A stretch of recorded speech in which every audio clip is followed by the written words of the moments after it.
Welcome to the machine shop. Remember, when you're in the shop, you always need to have your safety glasses and be wearing steel-toed boots. My name is Caroline, and I'm going to go over a brief introduction of the vertical mill. And this is a manual mill, and this is just a general introduction to explain all these levers and these buttons. First of all, the most important thing is safety.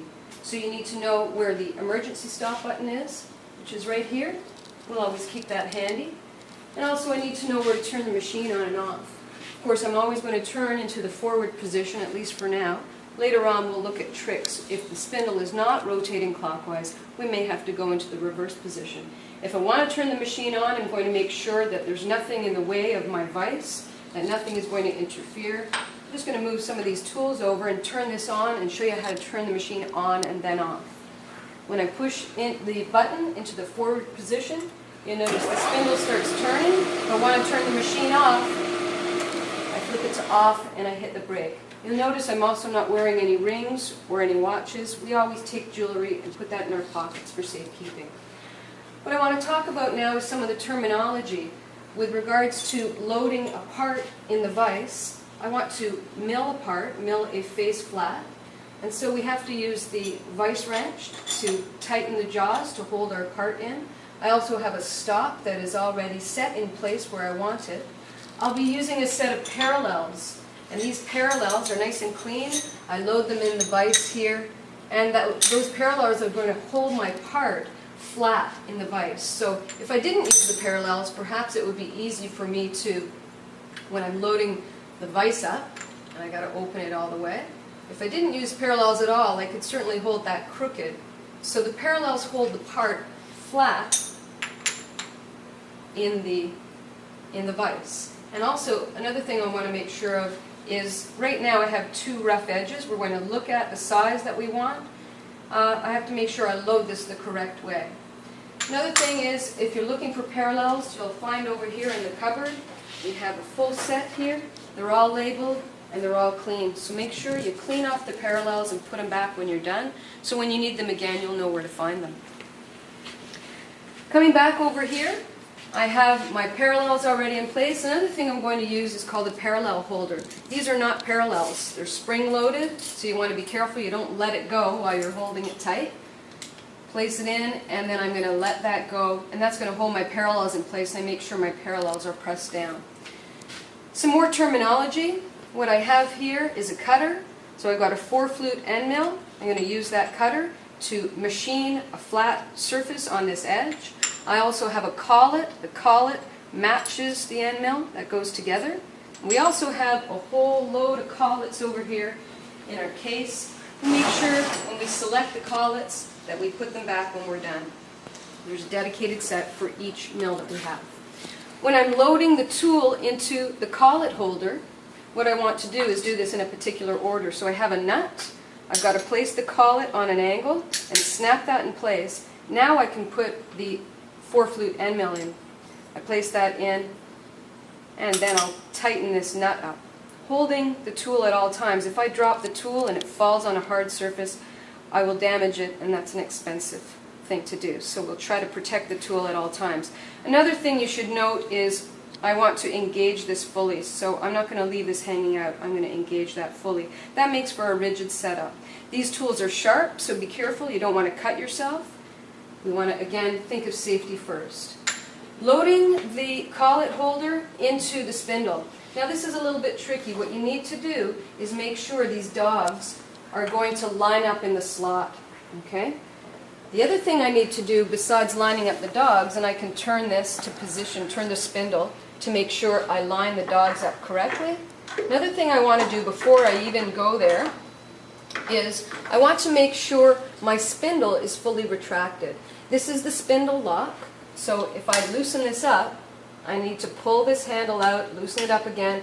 I can raise and lower my spindle. Now I'm not going to be using the spindle, so I want to make sure it's fully up. I'm going to bring the lock, tighten it up, bring it down, and keep tightening it until you can't tighten it anymore, because what we have is a hydraulic loading cylinder, and this will bring your collet holder in and out. So I have to make sure the spindle's locked in order for this to work properly. Now, when I'm loading it, think of safety. Never have your fingers in the way. Always hold down by the nut. I'm going to eyeball, basically guess, that I think these are lined up. And I'm going to slowly press in. So watch as I do that. And you can see it popped into position, and I'm going to give that another, I'm going to feed that again to make sure that's locked in. Another thing I have to do is lock that nut. Remember, the nut is not yet locked. If I'm going to lock this, I need to use a brake. Okay, so this is the handbrake. I'm going to pull down on the handbrake, and then I'm going to lock that nut nice and tight. Now I have a rigid setup. I can place my wrench on the table as long as that's not in my way. I have a rigid setup. Let's just review turning the machine off and on and then stopping it again, just for safety's sake. I turn it on. Notice when I stop, I switch to off, and I'll pull the handbrake right away. Let's make sure you can see that the cutter is turning in a clockwise direction. Just watch as that slows down. Now if I wanted to change my speeds, up here I have high and low for the spindle speed. We're not concerned with speeds right now, but just watch. If I want to go into a faster mode, I would be in high.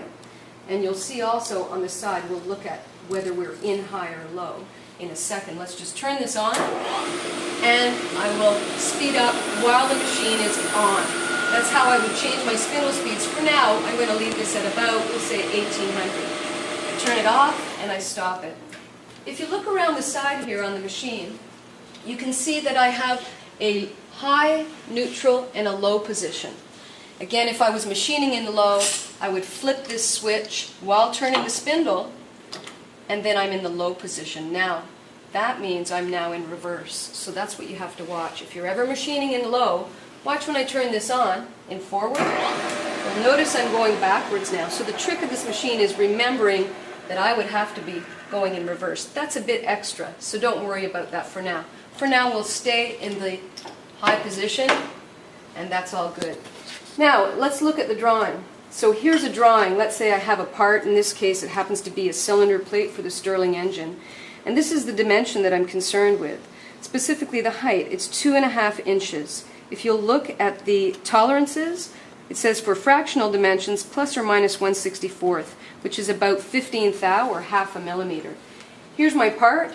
What I've done here is I've already set my caliper up to 2.5, plus or minus a hair. So I've come out, I've set my caliper, and I'll do that again. I'll zero it. I'll bring this out. I want it to go to, or I want to set it up at 2.5. So I set it up to 2.5, plus or minus a hair. I can zero this, don't turn it off, zero it, and I know 2.5 or 2.5 inches is the dimension I want. Now here's my part.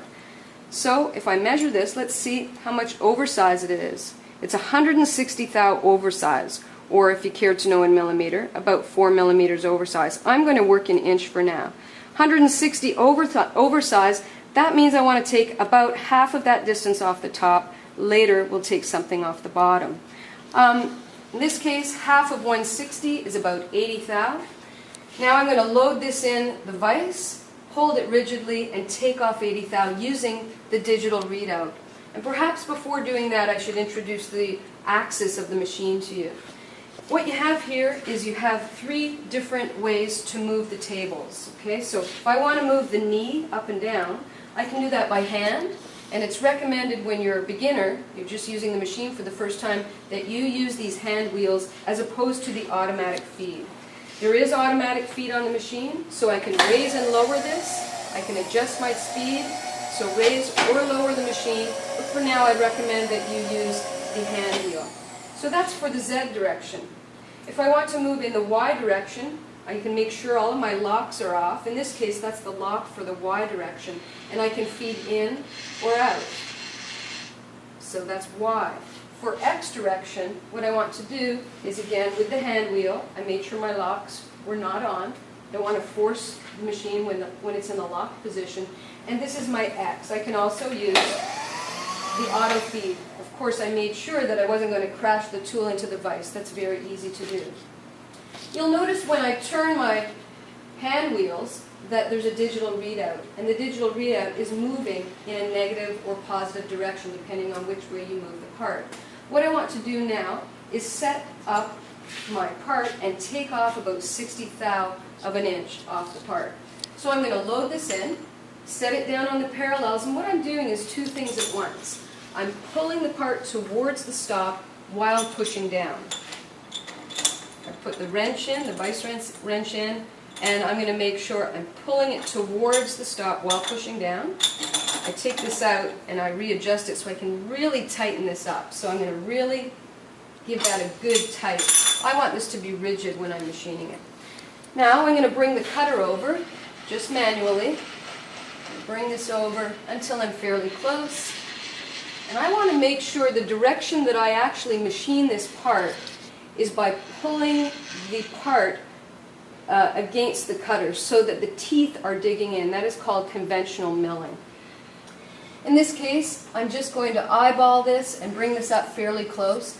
Now, in order to take 80 thou off this part, there are many ways of finding your edge. I'm going to show you a simple method, which is we turn the machine on, and when we've just slightly grazed the edge, I'm going to push the part away from the cutter and set my zero.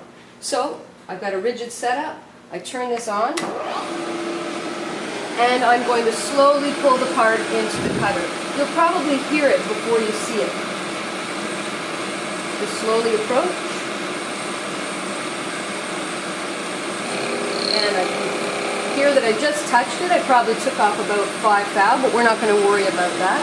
The other thing I want to do is set the digital readout on the x-axis. In order to do that, all I need to do is hold the button on X, and it zeroes that for me. The next thing I want to do, I said 80. I want to take 80 thou off. So I'm going to pull the part in while the x-axis then reads 80. And again, I don't have to be too accurate for now. I can keep it exactly at 80. That's what I want, but it could have been plus or minus a few thou. Another thing I'm going to do is suggest you lock the axis for the X direction. If somebody comes by and bumps into the table, nothing's going to move. We will also need some cutting fluid. We're going to be using green cutting fluid. We're going to be using aluminum cutting fluid and a brush. I want to make sure if I'm going to be brushing some oil on this that I don't touch the cutter while it's moving, so I'll keep the brush well away from the cutter. It could pull my hand in and I don't want that.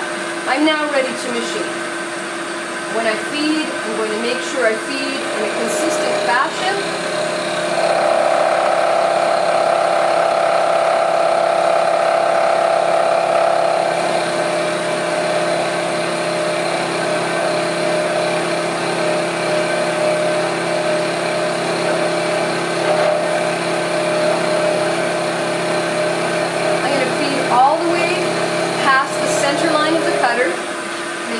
Flat, completely, machine, and then I'll bring this back so I'm ready to do another piece if I had more to do. I want to turn this off now, so I reach to the off position and pull the brake. I can visually inspect that, see if I'm happy with it, and then take the part out.